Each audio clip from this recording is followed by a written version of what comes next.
अब वह घड़ी आ रही है, मैया यशोदा के जीवन का सारा सुख छीनने वाला है।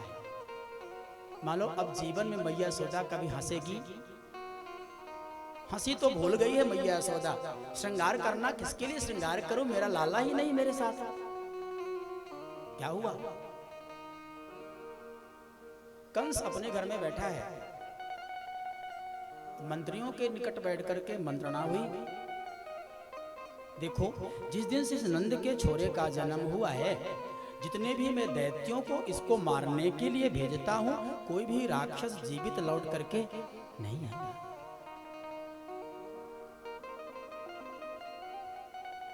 आज कंस ने चाणूर से कहा क्या उपाय करें? चाणूर ने कहा महाराज एक उपाय है। बोले आपके घर में जो परशुराम जी के द्वारा दिया हुआ विजय धनुष है, उसका आज तक आपने कोई उत्सव नहीं किया, इसलिए आप उस धनुष का उत्सव करें और इसी बहाने उस कृष्ण को और बलदाऊ को निमंत्रण में बुला लें। हम सब लोग घेर करके मिल करके उनको यहीं पर मार डालें। कंस ने कहा हाँ, ये तुमने ठीक कहा। और कंस उद्धव जी को सूचना दी, उद्धव जाओ और जा करके अक्रूर जी को भेजो। अक्रूर जी को भेजो। अक्रूर जी परम मंत्री हैं, परम ज्ञानी हैं। और उद्धव ने जाकर के अक्रूर से कहा अक्रूर जी आपको कंस जी ने भेजा है, बुलाया है, निमंत्रण भेजा है आपके लिए। अक्रूर जी मन में समझ गए कि कंस ने मुझे बुलाया है, अवश्य कोई न कोई इसका निहित स्वार्थ होगा। अक्रूर जी आए, आकर के कंस को प्रणाम किया और कंस ने अक्रूर जी को बड़े सम्मान पूर्वक आसन पर, उचित आसन पर बिठाया। और कंस ने एक पत्र लिख करके अक्रूर जी के हाथ में रख दिया। बोले महाराज मैं आपको एक कार्य सौंप रहा हूं। कौन सा कार्य? बोले आप आज जाइए वृंदावन और कल आप कृष्ण को और बलदाऊ को लेकर के मथुरा आइए। ये निमंत्रण पत्र मैं लिख रहा हूं, इसको नंद जी को प्रदान करिए। उस निमंत्रण कार्ड में, उस निमंत्रण पत्र पर लिखा हुआ है कि नंद जी हमारे घर में धनुष का उत्सव मनाया जाना है, उसके उपलक्ष्य में मैं सबको निमंत्रित करता हूं, अतः आप अपने दोनों पुत्रों के साथ में हमारे इस यज्ञ में पधारने का कष्ट करें। अक्रूर जी पत्र तो ले लिए पर मन में बड़ा कष्ट है। अक्रूर जी समझ गए कि यह यज्ञ तो एक बहाना है, कंस कन्हैया को मारने के लिए ये सारा ये खेल रच रहा है। अक्रूर जी महाराज रथ पर बैठे, अक्रूर और चल पड़े। सुखदेव कहते हैं परीक्षित रथ पर बैठते ही अक्रूर जी भगवान की उस लीला में खो गए। यद्यपि मथुरा से वृंदावन की दूरी लगभग 13 से 15 किलोमीटर है, लेकिन अक्रूर जी सुबह सुबह घर से निकले और शाम को 5 बजे पहुंचे वृंदावन। तो परीक्षित ने पूछा कितनी देर तक कहाँ रहे? सुखदेव ने कहा लाला ये अक्रूर जी ना रथ पे बैठे हैं, घोड़ों को चला रहे हैं, कहीं मार्ग में भगवान के भक्ति में मस्त हो जाते हैं तो रथ खड़ा है और आंखों से आंसू के पनारे बह रहे हैं। शाम हो गई, कन्हैया गाय को चरा करके लौटे हुए थे, गौशालाओं में गायों को सुरक्षित कर रहे थे। इतने में रथ दरवाजे के सामने आया। किसी ने कहा अक्रूर जी आए हैं, अक्रूर जी आए हैं। सोई कन्हैया गौशाला से बाहर निकल करके दौड़े, काका जी आ गए, काका जी आ गए, काका जी आ गए। दौड़ करके कन्हैया गए और अक्रूर जी के चरणों में लौट गए हैं। अक्रूर जी ने कन्हैया को उठाया, अरे अरे अरे कन्हैया क्या कर रहे हो, क्या कर रहे हो? लाला मैंने तो सुना है कि तू भगवान है, तू तो भगवान है। लाला देख तू यदि भगवान है तो मेरे पैर को मत छू। भगवान ने कहा काका यदि मैं भगवान हूं भी तो भी कोई भी भगवान अपने पिता के लिए तो भगवान नहीं हो सकता, पिता के लिए बेटा ही है। इसलिए आप मेरे पिता तुल्य हैं, आप मेरे काका हैं और मैं आपका पुत्र हूं, आपका मैं बेटा हूं, इसलिए मुझे तो मेरा अधिकार कम से कम न छीनिए। कन्हैया ने अपना जो धर्म है काका को प्रणाम किया। रात्रि की बेला हुई, माता यशोदा, माता रोहिणी, नंद बाबा, कन्हैया और बलदाऊ बैठे हुए हैं। सबने भोजन किया। भोजन के उपरांत अक्रूर जी ने पत्र निकाला और पत्र निकाल करके नंद बाबा जी के हथेली पर पत्र को रखा। अब सुखदेव कहते हैं परीक्षित नंद बाबा ने पत्र को खोल करके पढ़ा, पर कोई उत्तर नहीं, कोई प्रतिक्रिया व्यक्त नहीं की।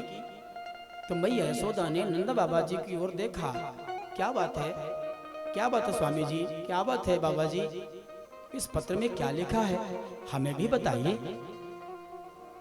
माता यशोदा को जैसे ही नंद बाबा ने कहा, अरे यशोदा जानती हो, इस पत्र में तो कंस ने मुझे निमंत्रण में बुलाया है और साथ में कृष्ण और बलदाऊ को भी बुलाया है। सुखदेव ने कहा, परीक्षित जैसे ही मैया यशोदा ने यह सुना कि कल प्रातः ही कन्हैया और बलदाऊ इस वृंदावन को छोड़ करके मथुरा जाएंगे, तो माता तो खाना पीना तो वहीं पर छूट गया। मैया यशोदा अपने हृदय में वह ममता का भार लिए, मानो वह ममता के सागर की हिलोरों से वह बांध फूटने वाला है, वह सागर का जो सीमा वह टूटने वाला है।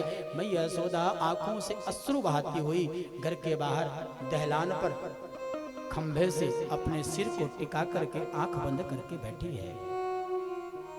आंखों से अश्रु की धार बह रही है। भगवान ने चारों ओर देखा कि मैया तो दिखाई कहीं देती नहीं।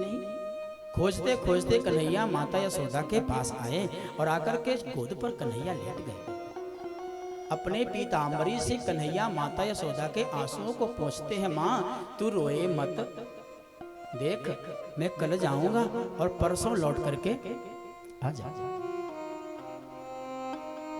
मैया अब मोहे जाने दे,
तने मैंने पाया ठिकाना, पाया ठिकाना।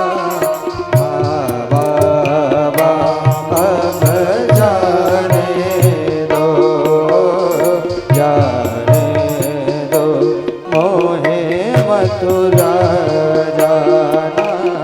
लाला रे मोहे छोड़ ना जाना, जाने दे मोहे मथुरा जाना।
जाने दो मोहे मथुरा जाना, मात पिता मर जाने दो, जाने दो मोहे